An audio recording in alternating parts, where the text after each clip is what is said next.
As small as the letter I is, there is only room for one.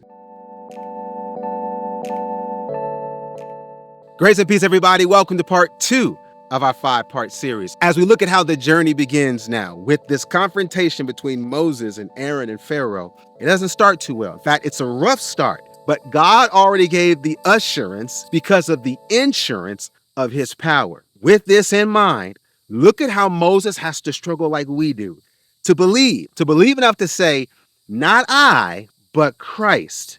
In Exodus chapter 5 and verse 22, Moses returned unto the Lord. After the failure, as it would appear, he goes back. Wherefore hast thou so evil entreated this people? This is now Moses talking to the Lord. Why is it that thou hast sent me?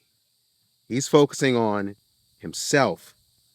And it says there, for since I came to Pharaoh to speak in thy name, he hath done evil to this people. Neither hast thou delivered thy people at all.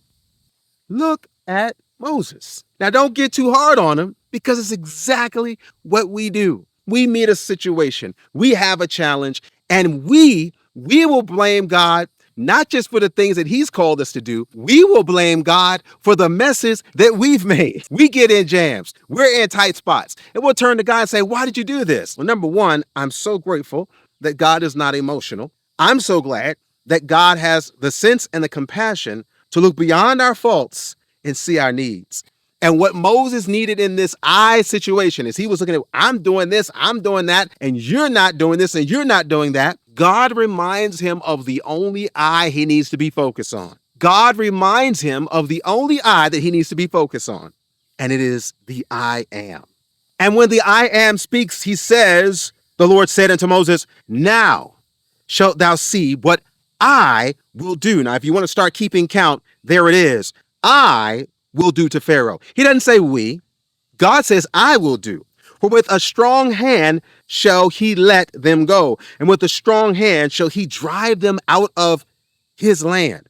Did you catch that? God says, I am so powerful that it will not be a matter of you escaping Egypt. I will get Pharaoh to kick you out. This is what God is able to do with every Egyptian captivity. And what God is able to do, he is able to get us to a point to where those enemies will thrust us out. Whether it was the hand that we've been dealt because of the life that we were given, or even if it's because of the hands that we have been dealt because of the choices that we have made. God is able to deliver from both because he is the I am.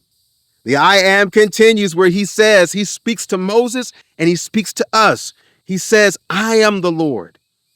And I also have established my covenant with them to give them the land of Canaan, the land of their pilgrimage, wherein they were strangers. And I also have heard the groaning of the children of Israel, whom the Egyptians keep in bondage. And I have remembered my covenant.